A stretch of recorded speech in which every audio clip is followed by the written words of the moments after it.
All right. Well, good afternoon, everybody. On this Friday, just before the holiday weekend coming up here for the 4th of July.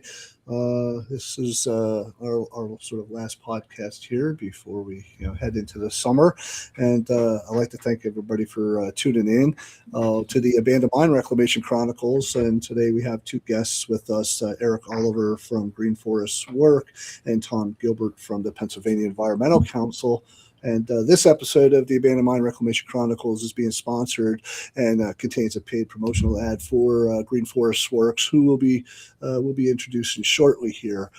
Just to give everybody a little heads up on the podcast here, between AppCamera and WhipCamera, the Abandoned Mine Reclamation Chronicles is kind of a one-of-a-kind podcast that converses with passionate, community-minded partners and volunteers and different folks at different levels of government and agencies that work with us and our partners to highlight outstanding reclamation and community cleanup efforts, stream restoration, improvement projects and successes, and talks about sharing emergent ideas and technologies to both reclaim and remediate our legacy abandoned mine lands. I'm your host, Bobby Hughes, with the Eastern Pennsylvania Coalition for Abandoned Mine Reclamation as their executive director, and I'm joined here this afternoon by my co-host, Ann Damett, the watershed coordinator for Western Pennsylvania. Yeah, thanks, Bobby. And first and foremost, we also need to thank the Foundation for Pennsylvania Watersheds for underwriting the first 12 episodes of the Abandoned Mine Reclamation Chronicles podcast. I believe we're in our 12th episode now, so we've made it a full year. And we are hopeful that this live streaming format that we do of personal interviews and discussing timely topics related to abandoned mine reclamation engages our audiences on a whole new level. So we encourage anyone listening to go ahead and put their questions and comments into the comment section of wherever you're joining us from. And I'll turn it back over to Bobby to introduce our two guests for today. Yeah, thanks. And I'd like to take the time to kind of welcome our two guests here, longtime friends and colleagues of ours. And it's kind of interesting with these two gentlemen here, personally, ties to some of their past working relationships and organizations that I've worked with from the very beginning. And as we find out where they've worked for in the past and where they're currently at, I have had some affiliation with both sort of levels of government and the nonprofit that got me my start early in my career. So it's really great to have both Eric and Tom on here. But I'll give a quick introduction and overview to Eric, and then I'll proceed to talk about Tom a little bit here before we get into some questions on the podcast. So give me a few minutes here to kind of go through their bio and resume and see how involved they really are in a lot of these efforts that we're going to talk about today on reforestation of abandoned mine lands and some other watershed type issues. So with Eric Oliver, he's a mine land reforestation specialist for Green Forest Work,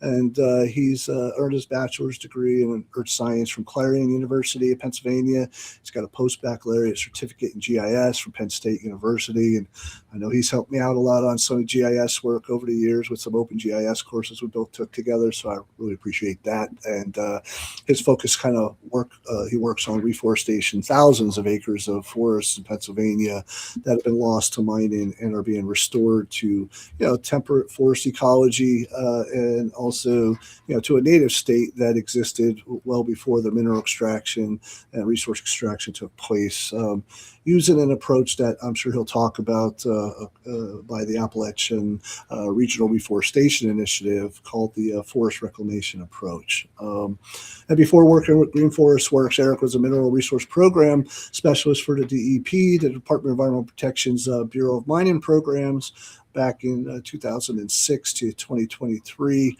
and he bounced around a little bit from the Moshannon District Mining Office down to the central office in Harrisburg, and he came into Moshannon. Before that, there was a Hawk Run District Mining Office that lots of mine discharges being worked on right now that I think Eric's also involved with Kleinfelter and some partners in the Moshannon Creek watershed. And he's been, pretty involved wears a lot of different hats like many of us. He's a certified Pennsylvania Master Naturalist, serves on their board of directors for the Little Juniata River Association. He's a coordinator for the Cavity Nester program at Canoe Creek State Park, which I believe there's a lot of bats that fly out of that location that I've seen over the years. And he's also active in the Juniata Valley Audubon Society, Pennsylvania Society of Ornithology, and the Pennsylvania Forestry Association as well, and a few other groups here, the American Society of Reclamation Sciences and the Society of Ecological Restoration. He currently lives in Tyrone, PA, and he's the caretaker for the Plummer's Hollow Private Nature Preserve owned by a nature author, Marcia Bonta, and her family. As we sort of switch over to Tom here, Tom sort of served as the president of the Pennsylvania Environmental Council since January of 2024. And for over the last 3 decades, Tom's led numerous nonprofit campaigns, coalitions, and organizations working to protect land, water, and resources throughout the eastern U.S. and Pennsylvania as well. Tom's career is pretty long and lustrous as well. He was the co-executive director of the New Jersey Conservation Foundation, where he co-led a lot of aspects and most of the organization's work. He previously served as the New Jersey Conservation's campaign director for energy, climate, and natural resources, leading a team that helped enact the landmark clean energy law and developed a new state energy master plan to achieve 100% clean energy and improve the state's solar incentives and site-in policies, something we could definitely use here in Pennsylvania as well. And Tom previously served as the Senior Conservation Finance Director with the Trust for Public Lands, where he helped to design and pass 18 successful county and local ballot measures in 7 states, generating over $270 million to keep finance funds together for parks and land conservation. He also chaired the New Jersey Keep It Green Coalition and led successful campaigns to pass a constitutional amendment and other measures generating more than $2 billion in funding for New Jersey's land, water, and historic preservation programs. Tom served as the director for the Eastern Forest Conservation for the Wilderness Society, where he directed regional-wide campaign efforts to increase federal funding for land conservation, and as executive director of the New York, New Jersey, and Pennsylvania, Connecticut Highlands Coalition. He led successful campaigns to protect critical lands and waters in the Highlands region through federal and state legislation. Tom's a native of Pennsylvania and resides down in Bucks County with his wife and his 2 daughters. And in his spare time, he enjoys playing guitar and is an avid hiker, a biker, a paddler, and an angler. So with that, I mean, we've got 2 great gentlemen here with some really deep backgrounds in the environmental arena, and we're glad to have you.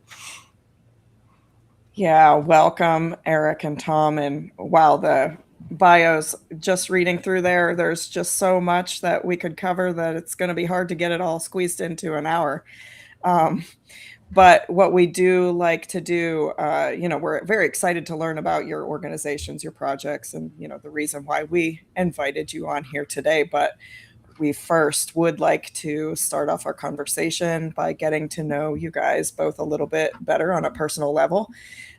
Because we do feel that this is a community, the abandoned mine reclamation community, and we just want to introduce you to everyone.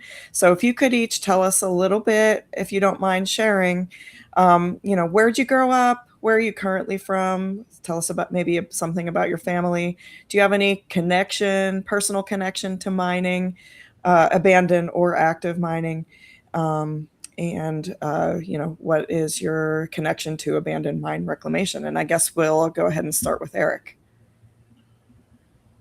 Thanks, Ann and Tom. That was a great introduction there. Thanks for the bios and everything. So, I've kind of been involved with this all my life. I grew up in the city, which is probably one of the hotbeds for mine reclamation, mining and mine reclamation in that area.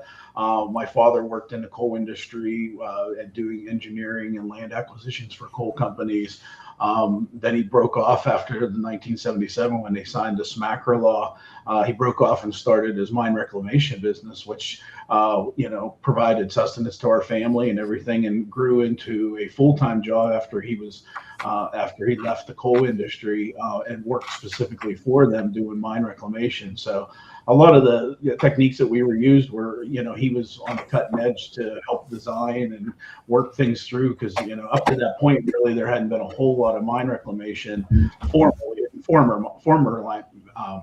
formal mine reclamation. So, so there was a lot. So it was neat, So that's kind of my personal connection to it. I worked through my high school years. I remember days of going out with my mother with a picnic basket in the evenings, because he was working long hours, daylight to dark, and having dinner with him in the field, and him jumping right back on the tractor or the hydro seeder and going to work, to get everything done that he needed to do. So, Tom? Yeah, well, thank you so much for the invitation and opportunity to join you all today for this conversation. And I want to thank both Bobby and Ann for the important work that Webcamera and Epcamera do to address the legacy of mining in Pennsylvania.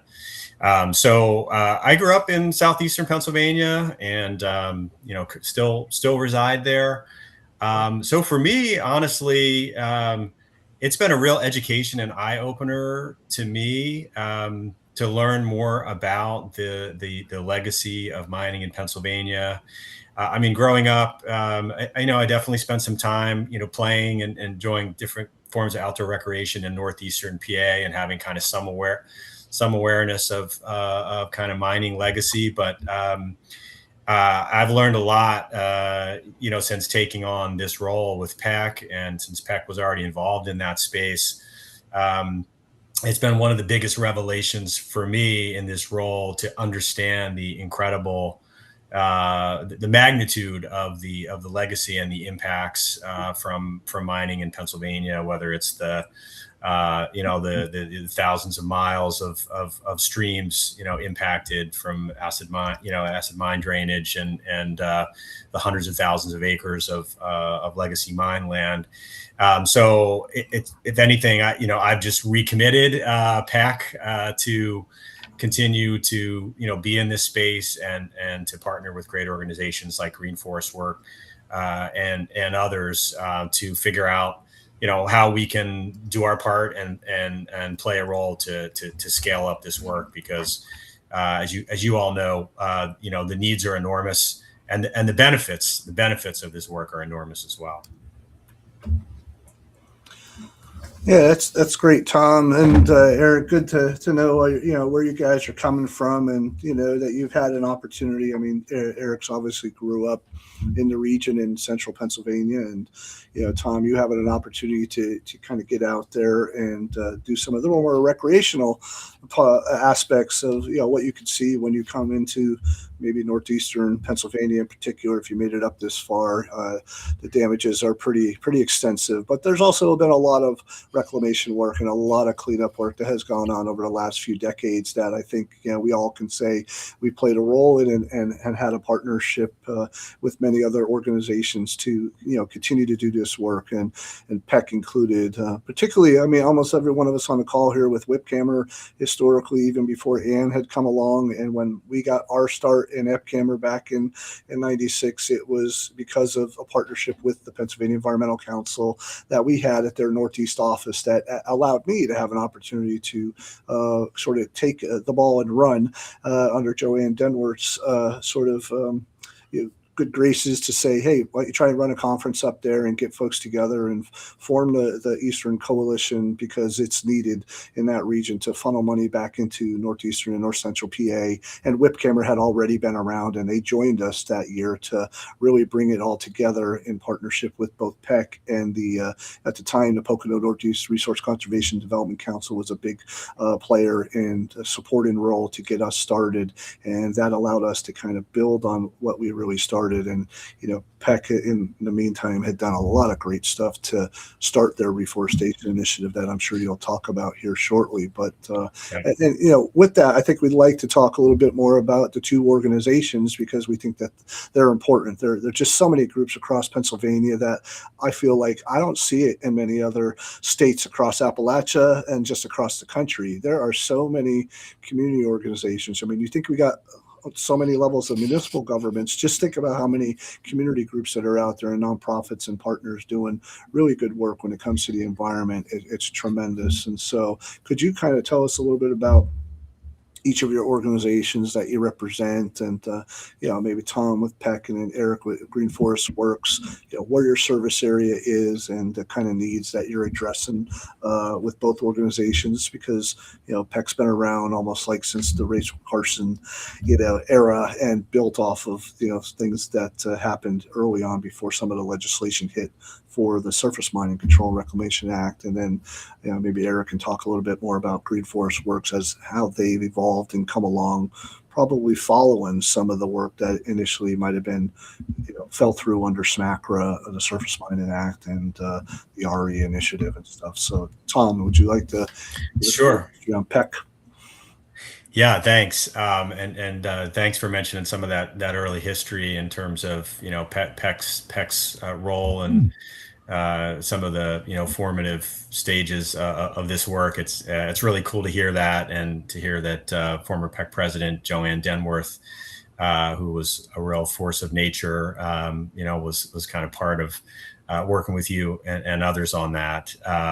Peck's history is long. The organization was founded in 1970 when a lot of really significant things were happening around the environmental movement and environmental protection in Pennsylvania and around the nation. So organization has a long history and a track record on many of the kind of major environmental initiatives over the past coming on 6 decades here, before too long, and working to protect and restore Pennsylvania's environment. We do that both through working to advance sound and bipartisan environmental and energy policies in Harrisburg, and through our programs, which focus on expanding public access to the outdoors, doing a lot of work to develop interconnected trail networks throughout the state. And we manage the statewide water trail program. So, getting people more access to the outdoors and all the benefits that provides, from public health to quality of life, to how that can really be a boon to local economies. And at the same time, we also work to restore the lands and waters that are critical, obviously, for those outdoor recreation opportunities, but also for clean air and water and diverse species of wildlife and Pennsylvania's ecosystem. So it's a pretty big, broad mission that can feel overwhelming at times. And the work on reforestation of legacy mine lands obviously fits really squarely into that mission, and has been something that Peck has had a role in and been a part of over many decades. And then the last thing I just say, one of the things that defines Peck, and this is from the beginning, the organization was founded to be a coordinating council, and that's been part of our DNA and continues to be, where we work to bring diverse partners together to develop collaborative solutions to the kind of many environmental challenges and opportunities. And we feel that that's a key ingredient for making big and lasting change, is those collaborative approaches. Tom, how many offices are around the state now? 5 or 6, or what? 4 offices. Yep, Philly, Pittsburgh, Northeast PA, and State College area. We have about 26 staff. Okay. All right, yeah. So I mean, you covered a state, you covered a whole state. I'm sure it's broken up into sort of regional areas between your offices, and with the number of subject matter areas that you focus on, and even just legislation and the staff's support, and communications with a lot of groups like ours over the years has just been tremendous. They play a role in our Pennsylvania Abandoned Mineland campaign with John, and before you, Davitt, and Laura England, when Laura was there doing the reforestation stuff, and Janet Sweeney up here in the Northeast, and all the staff here, and Tally. The ladies have been great to work with up here, and I never miss an opportunity to get together with them, and Carly, and Rachel. So it's great to continue to still have that relationship, and be able to work with them on a number of projects and partnerships that we just overlap, and share those opportunities amongst each other. And I think that's the strength of the coalition here, and the strength of the council statewide to be able to do that. And it's always been the case. And so appreciate the continued support you all play in the roles that you have in bringing funding and projects and opportunities together for all of us, as a convener, and also as someone who's taken the ability to talk about legislation and things, and move it forward when others don't have that capacity. So that's really, really appreciated. Eric, how about you and Green Forest Works?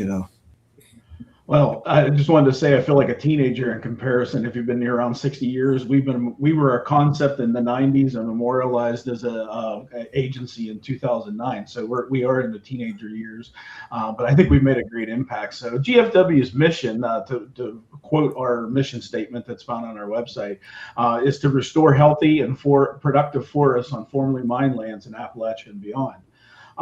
Our focus, is on the ecological restoration of this forest land. So we use native plants, we hire local contractors and local labor. We engage with many local organizations to do our projects, and I'll elaborate on that later, but collaboration is what gets these projects done. And like working with PEC, we've done several projects, like you mentioned, Laura and Davitt.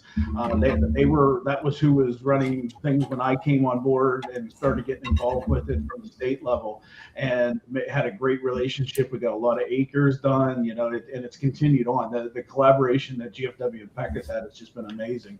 And it looks to be great going forward too. So most recently, like I said, we focus in Appalachia, but more recently, our work has taken us into different avenues, basically to any drastically disturbed land where forest has been lost, be it from mining or construction, development, or even pests. We've been working a lot with the Pennsylvania Game Commission with where pests are destroying forests, and we're helping them build some resiliency and biodiversity in those areas.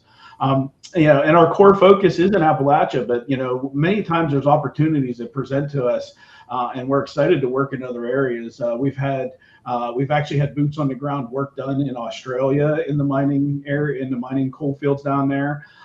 We've had Michael French, our director of operations, and I have had, we've done some online consulting, and maybe someday we'll be there. But with South Africa, they have a abandoned mine issue there that they're trying to deal with. And just most recently, we had to reach out to Argentina, some work to do in Patagonia, and I'm excited about seeing where that goes, because if that trip to Patagonia would be like perfect. So. But yeah, like I said, the whole key thing to this is, GFW just recently went through an evaluation of like where we're at, and what kind of staff do we need and stuff. And one of the things that was done during that evaluation was to interview a lot of our partners that we've worked with, the people that know about us, the agencies that we work with and stuff. And I was really impressed with some of the results that came back from that, because it was just amazing what's like some of the comments that people were saying about GFW. And it kind of shows that, as far as mine land reforestation, that we've kind of set the bar pretty high. And we like the fact that it's nice and high, and to get people to take this seriously, get the funding, get the collaboration done, and just keep moving forward, because it's definitely impacted far outside of Pennsylvania, throughout all the 7 states of Appalachia where coal's been mined. So. How many staff do you have, or how do you coordinate those particular projects? We're currently working with like 6 or 7 staff, and then we have our board of directors that's also involved. And they've, everybody has. We kind of regionalized. We have some staff. We have me located in Central PA, and we have some staff in Pittsburgh. We're affiliated with the University of Kentucky, so kind of a core group of our staff has come from or is located in the central to eastern Kentucky region. But we travel around. We're looking at some projects in Maryland. We've taken a couple of looks at some projects in Georgia with partnerships we've done with the National Park Service and stuff like that. So one of the things we're looking at in that expansion or scaling of the organization is where can we, what would make the most sense, where we would regionalize or where would we bring staff on. So that's something that's really a wide open scenario here. We may be ramping up some staff members here in the next couple of years to cover the need of this reforestation. Yeah, thank you for that. Really fascinating to learn about all the different places that you're working and hope to work in the future. That would be great to go to Patagonia. But given that we, of course, are the Abandoned Mine Reclamation Chronicles, I think we'll switch gears a little bit and kind of focus in on the abandoned mine reclamation portion of this. But we would also like to maybe just give our listeners some of the basic background of what is reforestation, just so everyone listening knows, what is reforestation, why is it needed, how's it done, why is it important to abandoned mine reclamation? And I think that this question is mostly for Eric. Yeah, throughout Appalachia, forests have been lost to mineral extraction, and there's no question about that's happened. We estimate that somewhere between 1 and 1.5 million acres have been impacted by mining. Some of that has been reclaimed, and some of it's doing very well. But there's also areas where the conditions have not allowed the trees to reestablish. So many times, trees get planted after the mining, but forests have failed to establish due to the harsh conditions that remain, whether it's compaction or competition from in non-native invasive species. So by employing the techniques that we use that were developed by OSM's area initiative and the many partner universities throughout the region, this approach is called the forestry reclamation approach, or the FRA. So I'll use those terms, area and FRA. So that's what they return from. So these conditions can be mitigated by using this technique. And that will give the best chance for these forests to recover and to develop into something that is native and functions to provide all of the ecosystem services that come from a healthy forest. The main conditions that we mitigate are the highly compacted soils, a high degree of competition. A lot of times that competition is from non-native invasive species that colonize the site and take over and prevent the forest from happening. And also improper species selection. Like I said, mine sites aren't, an easy site for getting vegetation to grow on after the mineral extraction for several different reasons. And a lot of times the switch is made to plants that grow in more of a harsh environment to have a better chance of survival. And sometimes that's good because it does, stabilize the ground. It does give you, it gets good vegetation growing, all that kind of stuff. But it also can be bad because sometimes those species are very invasive, and then they also can crowd out the native vegetation and stuff like that. And so a lot of times we have to, eradicate that stuff before we get so we can get back to our native forest ecosystems that we're trying to develop. But that's, in a nutshell, that's what it is. I mean, and this, like I said before, we're kind of expanding out into Jurassic disturbed lands because the same thing is happening like in highway construction, industrial park development, places that compaction is done.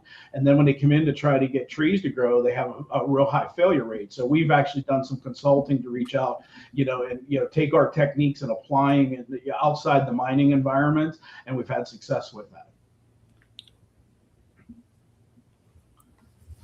Yeah, that's kind of a good overview of the type of work and the approach that's taken to the plantings on a lot of these sites. And I would guess that across Pennsylvania in particular, in Western Pennsylvania in the bituminous region, there's just a lot larger land availability and tracts that could support more of this type of effort, and maybe there's not so much pressure, maybe from an economic development standpoint, that we are seeing out here in northeastern Pennsylvania along our major highway corridors that are obviously being converted to different types of mixed use industrial or warehouse, and some solar in some cases. But it just seems like the value of the land to be converted to different uses is much different than it is in central and western PA. Unless, I don't know if you're seeing that. I mean, you got Mineral Basin Project's a big solar project out there, but for the most part, there's a lot more land potentially suitable for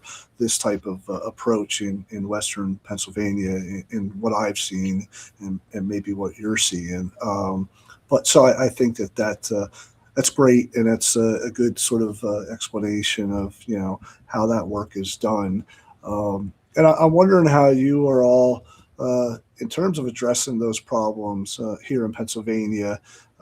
Some of the projects. I mean, do you want to talk about maybe some of those, and do you have a question in terms of leading into what they're working on? Well, yeah, we could. Our next question, I guess, is we know that you're collaborating on establishing a mine land reforestation work group with PA universities. Would you want to tell us more about that project? Sure. You want me to take that one, Eric? Yeah. So that one grew out of a reforestation summit that was last summer. That was done in partnership between PAC and Green Forest Work, ARI, and the Institute for Conservation Leadership, and the Foundation for Pennsylvania Watersheds. And it was a great gathering of folks from Pennsylvania and beyond, really, discussing the challenges and various aspects of mine land reforestation, from funding and policy challenges to invasive species, long-term stewardship of reforested sites.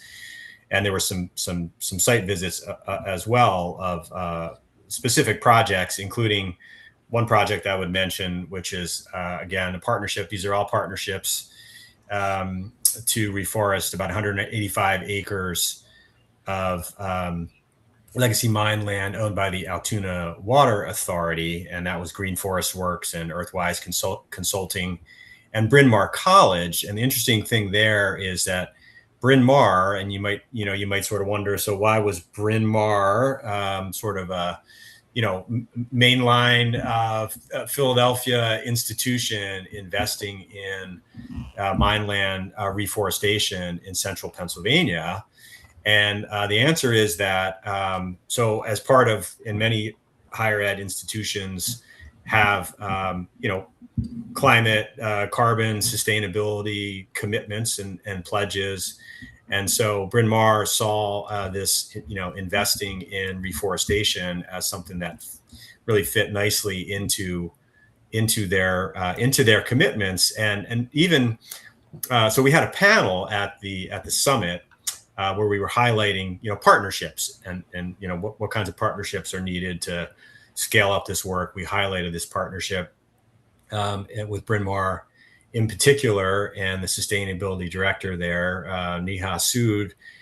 She was very eloquent in making the case that even though this might seem a bit far from home for the Bryn Mawr campus, that their institution and many other institutions were powered throughout their history, right, from the extraction of coal and gas and throughout Pennsylvania, and so that they have feel some responsibility for the legacy that left. And so both in terms of meeting their kind of climate and sustainability commitments, as well as their responsibility to deal with that legacy. They were very enthusiastic about investing in this reforestation project, and in fact interested to invest in other reforestation projects. So light bulbs were going off for a number of us at that reforestation summit. And we started having conversations following that summit to say, hey, I bet there are other colleges and universities in Pennsylvania that have similar goals and similar interests, and potentially a lot of resources that they can contribute to the effort, whether that's funding, research, volunteers, education, doing educational efforts around this work. And so we hatched a plan and a proposal that we submitted to the National Fish and Wildlife Foundation to establish a Pennsylvania Higher Education Reforestation Initiative, which we're waiting to hear on, and hopefully will be funded. We'll know this fall. And if that's funded, then, PEC and GFW, Bryn Mawr, we've got folks from Juniata College interested as well, and lots of interest already from other colleges and universities to have a focused outreach and engagement effort to bring other colleges and universities to the table to learn more about what's happening. There'll be a particular focus on the Susquehanna Basin because this is the funding source that we applied to, the NIFWF Chesapeake Small Watershed Grants Program.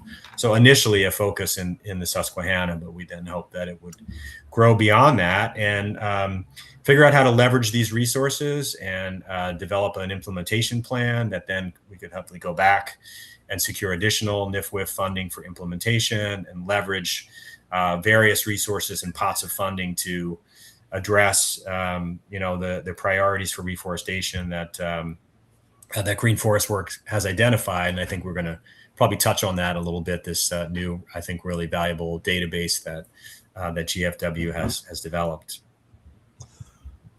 Yeah, Eric, do you have a number or what kind of statistics are you talking about in terms of the acres of abandoned mine lands that have been reforested already in PA? Is that something you guys track or between agencies and groups? Well, let me just share my screen here. I have a couple things pulled up that would probably help us visualize that a little bit. So give me 1 second to set that up. Yeah, and while you're trying to show that, I'm wondering, I had a question whether or not if you're doing tree plantings on a large scale in terms of the sites that are being reclaimed, but I often wonder if stream corridor plantings of trees and wetland species are being done as well. That could be included using these different approaches that you're using on the mine lands. I think on the larger tracks that maybe the FRA is more used, but if you're along a stream corridor and you're doing plantings or a stream that's being restored to the surface, let's say, that would use and could use some riparian enhancements in terms of more wetland species and things, is that also a part of the efforts? Because I think that is something that, particularly in the Chesapeake Bay watershed, but like you're talking about these grants for the National Fish and Wildlife Foundation, they could get counted towards the management plan goals. And I wish that was the same, and I hope it's the same for areas outside of the Chesapeake Bay watershed. But, whether it's in the Ohio or it's in the Delaware, those are things that could be considered as well when it comes to reforestation because of all the benefits. So I'd be interested in hearing more if that's a part of your work and PEC's work going forward. And if it isn't, can it be added? So, take it away and let me see what you got. Yeah, just to go over some basic numbers here. This is from our 2025 annual report. On the right-hand side, it shows like a historical from 2009 when GFW was incorporated up till 2025. You can see how we've ramped up over the years and stuff like that. We've had some really banner years. We slacked off a little bit, and then this year it jumped up again. I'll show you those minutes in a bit. But just in 2025, we did 821,000 trees. over 1,500 acres with almost 2,000 volunteers that came out and helped plant this. On top of the volunteers, a lot of their plantings are done with professional planters, just because of the economy of scale on that, but our fresh off the press numbers for 2026, they just came out within the last day or two. We broke 1 million trees again this year, and this isn't just in Pennsylvania. This is this is GFW, as basically the 7 states of Appalachia. But we did 1 million trees on nearly 2,000 acres. We had another 502 volunteers with 1,600 hours, and we planted in 6 different states. There's 7 states in the Appalachian coalfield, and we planted in 6 of them. So we're doing some pretty good work there, and those numbers, that's what we're looking at. We're looking at ways that we can get these numbers to scale up even higher. And try to get up in, consistently stay above that 1 million trees a year that we get in the ground. So as far as your question about the streams and stuff, but stream impacts are a major component of restoring mineland. And anytime there's an impacted stream in a project area, we always look at ways that we can lessen the impact and improve the stream in several different ways. Everything from reduced sedimentation to stream bank stabilization to shading to protect the cold water resources, they come into play on these projects. You're correct on saying that, like on a large scale, the FRA doesn't really fit into the riparian area as much. Usually there's less compaction in those areas, and it's more of an invasive problem that we have to deal with. So what we do, we've developed a partnership with DCNR and the Western Pennsylvania Conservancy. They have a riparian buffer program, and we partner with them anytime that we have a stream that's inside the project area or adjacent to the project area. And we work with them either for technical resources or for actually doing the work on these projects. And their knowledge and expertise in restoring these riparian buffers it's a huge, great asset to our reforestation program. Like I said, we look at the ecological restoration, the ecosystem services that we're returning. And if we would ignore these stream corridors and the special treatment that needs to be done, whether it's the different species of plants that need to take that environment, or they grow in a certain way that they provide the best habitat for the fish, for the cold water, that kind of stuff, they bring those technical resources to us. And if we didn't take that into consideration, that's a loophole that we're not looking at in the ecosystem services that these restored forests could provide. So yes, it's a part of our programs. It's increasingly becoming more and more as there's different funding sources available. Like I said, the DCNR and WPC have put that riparian buffer program together, headed up by Teddy Stark down in Harrisburg.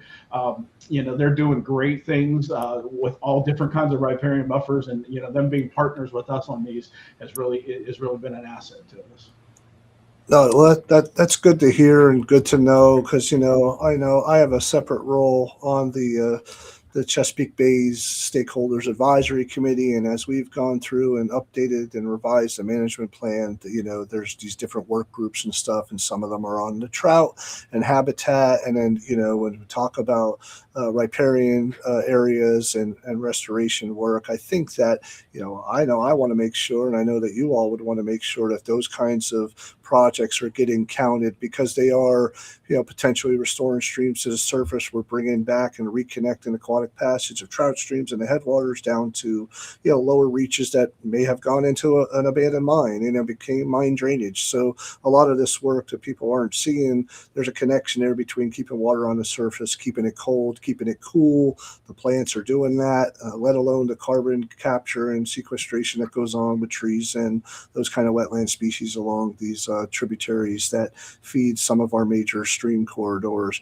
I think it's real vitally important that we capture those, because over time, I think we may have not been given credit for a lot of the work that we've done already. And if we went back and shown exactly what we've done, to add those miles of streams that have been restored and buffer corridors being added, it would show that Pennsylvania has really done its fair share of work, and building into the management plan to reach the goals of the clean water goals for the Chesapeake Bay in particular. But that's not to say it's not being done outside of the Bay watershed in the Ohio River Valley watershed, for Western Pennsylvania and the Three Rivers and/or the Delaware or any other major basins in Pennsylvania. So I think it's it's a testament to all the work that you all are doing, and that's great. And I think with groups like all of ours, being able to collaborate the way we do, we can get that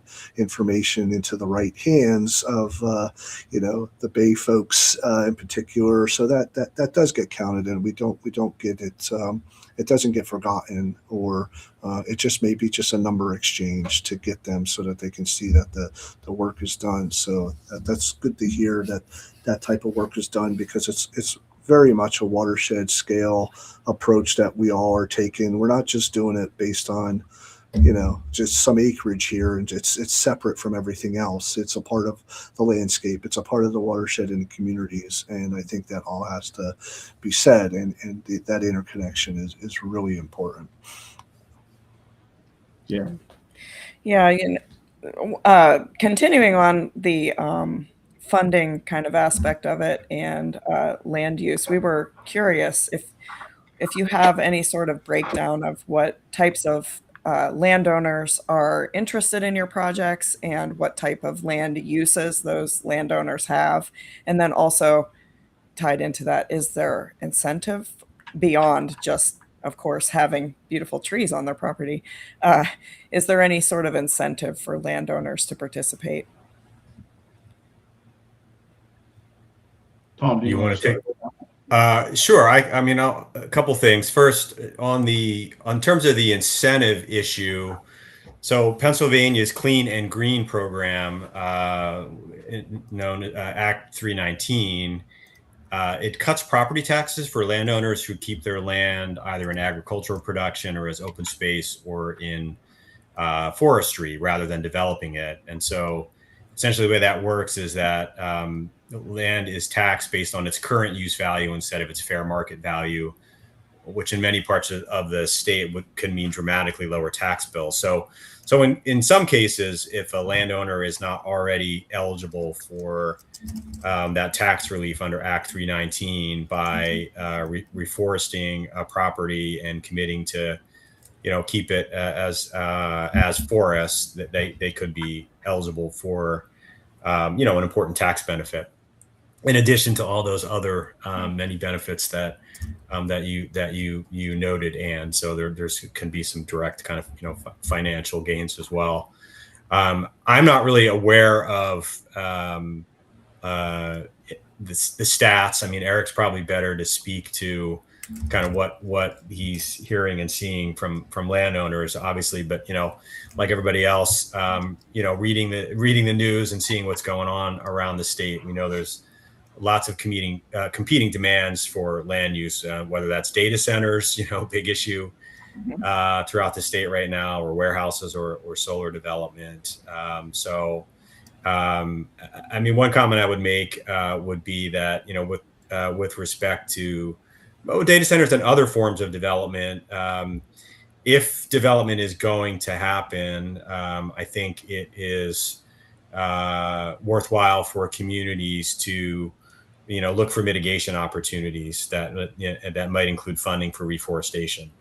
So if there's going to be a loss of forests tied to development that's going to happen for better or worse, right, then I think it makes sense. It might make sense in many cases for communities to look for opportunities to secure funds that can help to reforest other sites, to help offset the loss of forest tied to some of the development projects that we're seeing around the state.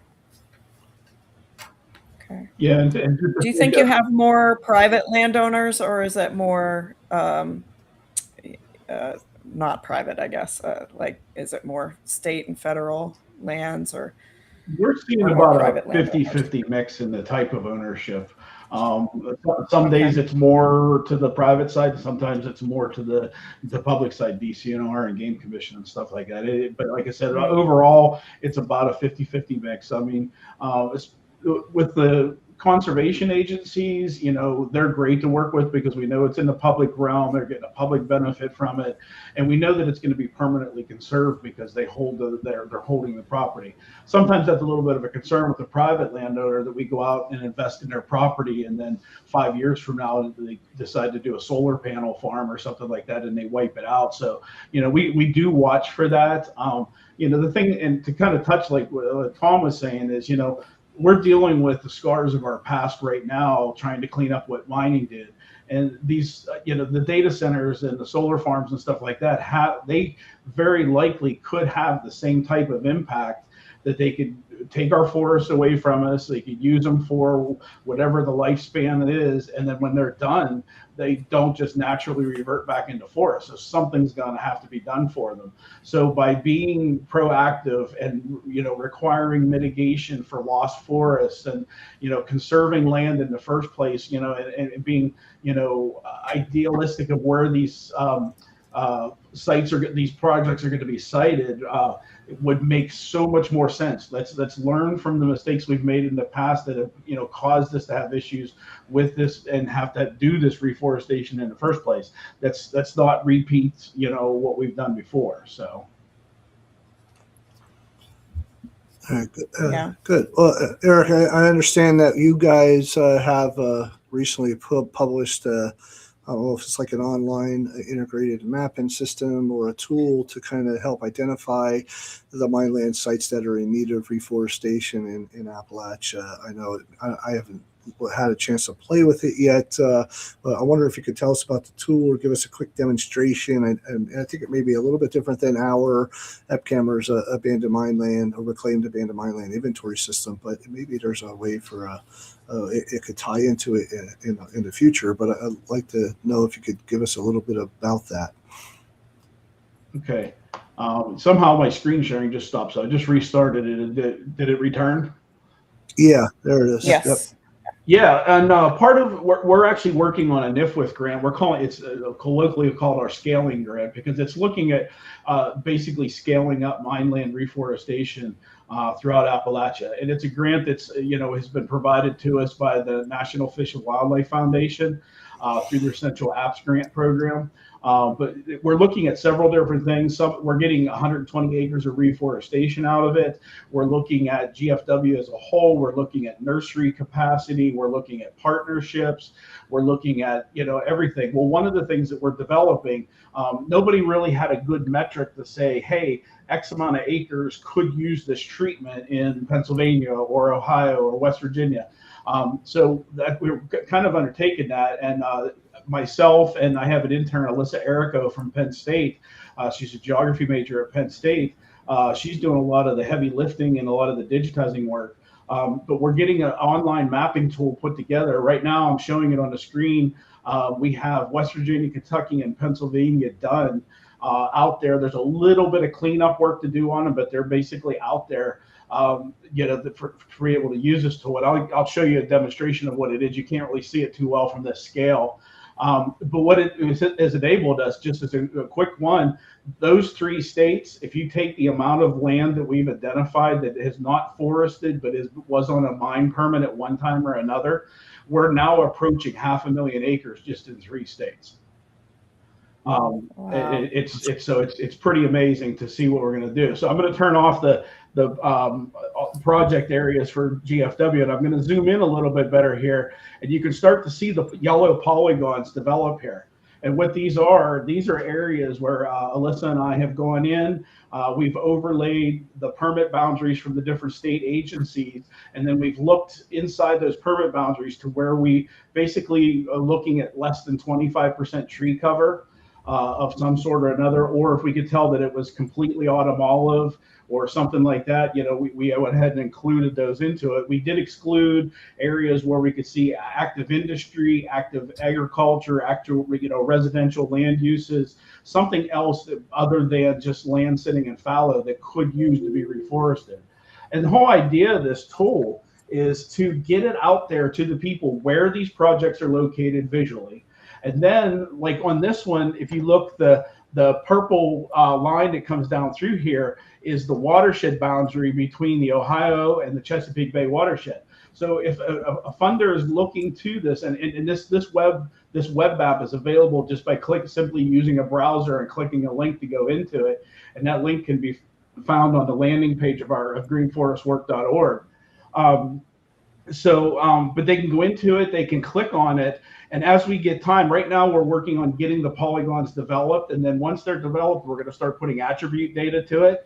So like if you zoom into this area in northern Cambria County and I click on this polygon, it tells me right there is 938, almost 939 acres of land that was developed, okay, or that was identified.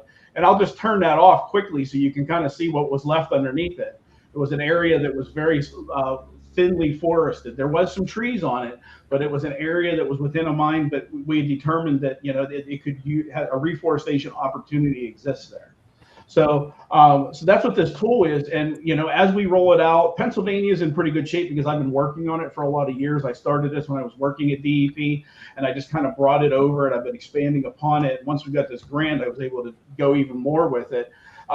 But you can look at the different things that you can turn on here. Like if, say, the RK Mellon, you have RK Mellon money that you want to apply to a project. And if you turn it on, you can see their focal geography. So now you can find a project that falls inside that area. If you have, if the Game Commission was using this and they wanted to look at stuff that specifically fell inside their game lands, they would be able to turn on their game land boundaries. The state forest, you could turn it on. You could see, I'll zoom out a little bit here, but you can see where the state forests fall. You know, if you're looking for a specific stream, we have the stream layers turned on here. We have the major river basin, the Susquehanna River Basin specifically, because there's a lot of grant programs that just focus on the Susquehanna River Basin. So you can go through this, and eventually we're going to have this same type of information available for all the different states that we have out there. You know, like I said, right now, up and running on this right now is Pennsylvania, West Virginia, and Kentucky. State, like I said, 1 million acres just of those 3 states. 400, we're up to like 460 or 470,000 acres identified in those 3 states where this type of treatment could be working. So this is going to help us. It's going to help funders realize the extent of the problem, the locations of the problem. It'll help them, you know, this can be used from watershed groups to be going on and looking at their specific watershed and seeing what's available. We're hoping to get some cadastral information on here as the states allow it and the counties allow it, so that we can tell whether it's a private or a public project. You know, some funding sources want to work on one or the other, you know, and we're trying to, you know, put the tool out there, and, you know, it's going to be a dynamic tool as it goes on. And as we have different partners come to the table, they say, hey, this is my interest. We can hurry up and we can throw a geographic component to it. And they can say, okay, I'm interested in just looking at this. So we can throw up this map to them, throw a layer on it, and they're able to design from it. So it's going to be powerful. It's out there now. It's fully functioning. Like I said, off of our landing page is the best way to get to it. It's going to be developing. I have Virginia and Alabama, Virginia, Maryland, and Alabama are just about ready to come out onto the sites. I have Alyssa working in Ohio right now, and there's going to be quite a bit in Eastern Ohio in the Ohio River Basin to be able to bring out there. So that's going to be the next big one, is Ohio, that it comes out. So, but you know, like I said, we'd like to promote this tool. It's there for people to start using now. They can reach out to me if they, you know, if there's something that doesn't work right on it. Let me know. If there's something you'd like to see on it, let me know, and we can utilize this tool. That's wow. Great. That's great. What an incredible, that's just an amazing tool. Congratulations on all this, and I can just envision all the uses for that. That's fantastic. And it's accessible through any web browser, and it's accessible on your phone. And when you open it on the phone, if you happen to be standing in one of our polygons and you hit the little GPS button, it'll show you where you're standing in the polygon, just using the web browser and the internet connectivity and the GPS that's in your phone. So it's a really nice functional map that you can take into the field with you. That's great. Yeah. That's great, Eric. Hey, like, before we kind of have an opportunity to see how maybe our listeners can become more involved with your work on this project, I wonder if we could take the opportunity to show the video that you all provided of some of the great work that you're doing as we, you know, get towards the tail end of the show here. Absolutely. All right. I have to relearn how to share it again.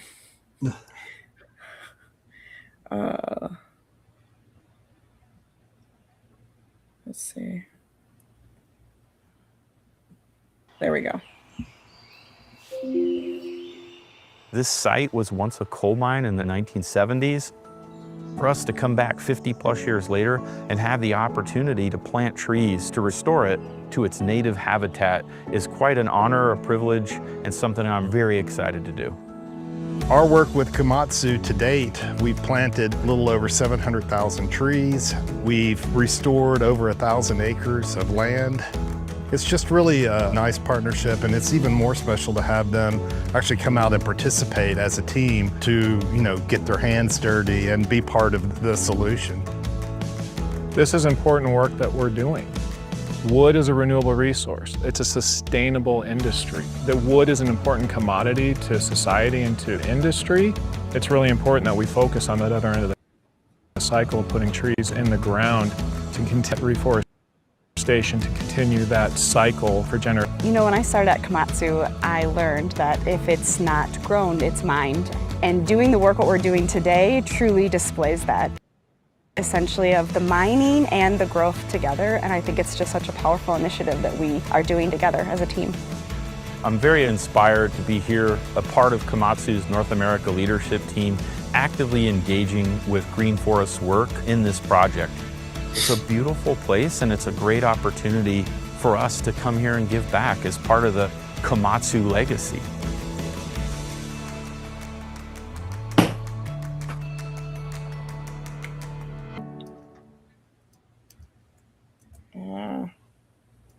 Great. That's a great video. Kind of captures a lot of the work that you all are doing, and it's good work that's being done. So we really appreciate it. So if you guys think that there's a way for other folks to get involved with either PEC and or Green Forest Works, maybe you could let us know, and possibly just close out the episode with maybe a word of advice that you might have for our nonprofit partners and community groups working across the state and other parts of Appalachia that you're working in.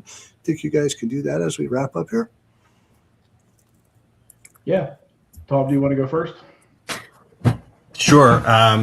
Well, yeah, we do hope that people will get involved. I think hopefully this presentation, conversations, giving people a sense of the enormous scale of need and opportunity and the benefits of this work. I think there's multiple ways people can get involved. I would encourage people to support Green Forest work. I think it's a young organization, but man, they are delivering the goods when it comes to reforestation, leading the charge throughout the Appalachian region. So I would encourage people to do that. I would encourage people to volunteer. As Eric noted, there's lots of volunteer opportunities around the tree planting projects, and I'm sure you can find those on Green Forest's website. And other institutional partners out there, if you're not already part of this work, please get involved. Reach out to Eric, reach out to me. We're looking for colleges and universities in particular, hopefully, as we're launching this higher ed reforestation initiative. So if you're involved with a college or university or have contacts there and want to kind of point them in our direction, we're excited about the potential of that project. And I'll turn it to Eric for his closing thoughts. Yeah, I just like to let everybody know that projects like this, sometimes they can be a little bit overwhelming when they're tackled by one entity. And we at GFW, we support collaboration.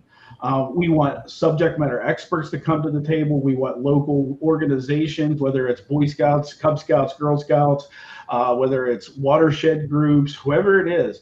A lot of times we can provide a technical resource.